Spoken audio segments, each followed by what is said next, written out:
ಭರವಸೆಯನ್ನ ಭವಿಷ್ಯವನ್ನು ಕಟ್ಟಿಕೊಡೋದ್ರಲ್ಲಿ ಗ್ರಂಥಗಳು ಅಥವಾ ರಚನೆಗಳು ತುಂಬ ಕೆಲಸ ಮಾಡಿವೆ. ಈ ನಿಟ್ಟಿನಲ್ಲಿ ನನಗೆ ಸುಮಾರು 3 ದಶಕಗಳ ಮೇಲಿಂದ ನಾಗರಾಜ್ ಅವ್ರಿಗೆ ಗೊತ್ತು. ಆ ಕಾಲದಿಂದ ನಾಗರಾಜ್ ಅವರು ನೆಲ ಸಂಸ್ಕೃತಿಯ ಆ ತಳಪಾಯದಲ್ಲಿ ಅತ್ಯಂತ ಬಡತನದಲ್ಲಿ ಹುಟ್ಟಿದವರು, ಬಡತನವನ್ನು ತಿಂದವರು, ಬಡತನವನ್ನು ಹೊದ್ದುಕೊಂಡವರು, ಬಡತನದಲ್ಲೇ ಬೆಳೆದವರು. ಆ ನೈತಿಕ ನೆಲೆಗಟ್ಟಿನಲ್ಲಿ ಬೆಳೆದಂತಹ ಆತನಿಗೆ ಆ ಒಳಗಡೆ ಇದ್ದಂತಹ ಸಾಹಿತ್ಯದ ಒಬ್ಬ ಕೃತಿಕಾರ ಏನ್ಬೋದು ನಾವು ಅಂತಂದರೆ, ನನ್ನಲ್ಲಿ ಆ ಸಾಹಿತ್ಯ ಆಚೆಗೆ ಬರಬೇಕಾದ್ರೆ ನನ್ನಲ್ಲಿ ಒಬ್ಬ ಕೃತಿಕಾರ ಒಳಗಡೆ ಕೂತಿರ್ಬೋದು. ಅವನನ್ನು ನೀವು ಕವಿ ಅನ್ನಿ, ಸಾಹಿತ್ಯ ಅನ್ನಿ, ಲೇಖಕ ಅನ್ನಿ, ಏನಾಗಬೇಕಾದ್ರೂ ಅನ್ನಿ. ಅಂಥದ್ದು ಆತನಲ್ಲಿ ಇದ್ದ ಹಾಗೆ ಆತನು ಒಂದು ಬೀದಿಯಲ್ಲಿ ಹೋಗ್ತಾ ಇರಬೇಕಾದ್ರೆ ಆ ಬೀದಿ ಬದಿಯಲ್ಲಿ ಇವತ್ತಿನ ನಿಯಮಾನುಸಾರ ಏನಿರಬೇಕಾಗಿತ್ತು, ಏನಾಗಿದೆ, ಪ್ರಜಾಪ್ರಭುತ್ವದ ಧೋರಣೆಗಳು ಯಾವ ಮಟ್ಟಕ್ಕೆ ಹೋಗಿದೆ, ನಿಜವಾದ ದೇಹ ಧೋರಣೆಗಳು ಏನಿತ್ತು ಅಂತೇಳಿ ಆತಂದೇ ಆದ ಧೋರಣೆಯನ್ನು ಸಮಾಜಮುಖಿಯಾಗಿ ಇಟ್ಕೊಂಡವರು. ಇದರ ಜೊತೆಗೆ ಶಾಲಾ ಕಾಲೇಜುಗಳಿಗೆ ಭೇಟಿ ಕೊಟ್ಟು ಯಾರು ಯಾರ ಹತ್ರನೂ 10 ರೂಪಾಯಿ ತೆಗೆದುಕೊಳ್ಳದೆ ಅಲ್ಲಿ ಶಿಶುಗೀತೆಗಳನ್ನು ಹೇಳಿ ಮಕ್ಕಳ ಹಾವುಭಾವಗಳಿಗೆ ತಕ್ಕಂಗೆ ಅವರಿಗೆ ಅಭಿನಯ ಗೀತೆಗಳನ್ನು ಹೇಳಿ ಆ ಮಕ್ಕಳನ್ನು ಪ್ರೇರಣೆಗೊಳಿಸಿದವರು.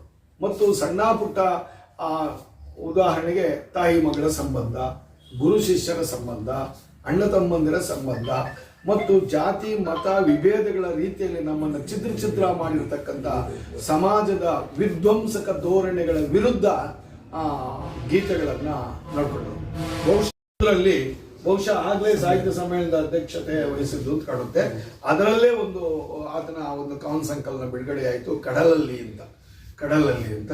ಸೊ ಈಗ ಇಷ್ಟು 5 ಕವನ ಸಂಕಲನಗಳು ಮತ್ತು ಇನ್ನಿತರ ಸಾಹಿತ್ಯ ಪ್ರಕಾರಗಳನ್ನು ಮುಗಿಸಿ ಹಾಗೆ ಇರದೆ ಈಗ 2024ಕ್ಕೆ ಹೃದಯ ಸಾಮ್ರಾಜ್ಯದಲ್ಲಿ ನಾವು ಬೇರೆ ಬೇರೆ 1-2-3 ಹೆಸರುಗಳು ಸೂಚನೆ ಮಾಡಿದ್ವಿ.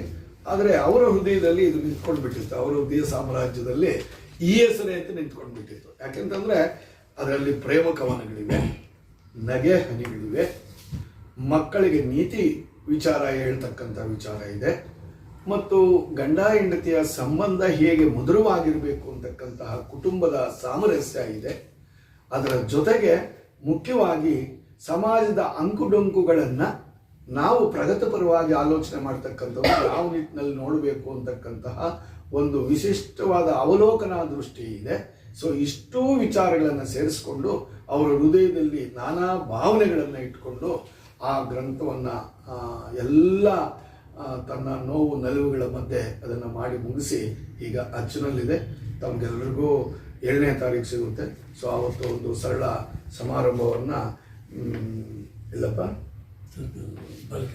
ಬಾಲಕಿಯರ ಪದವಿ ಪೂರ್ವ ಕಾಲೇಜು ಶ್ರೀನಿವಾಸಪುರದಲ್ಲಿ ಇಟ್ಕೊಂಡಿದ್ದಾರೆ.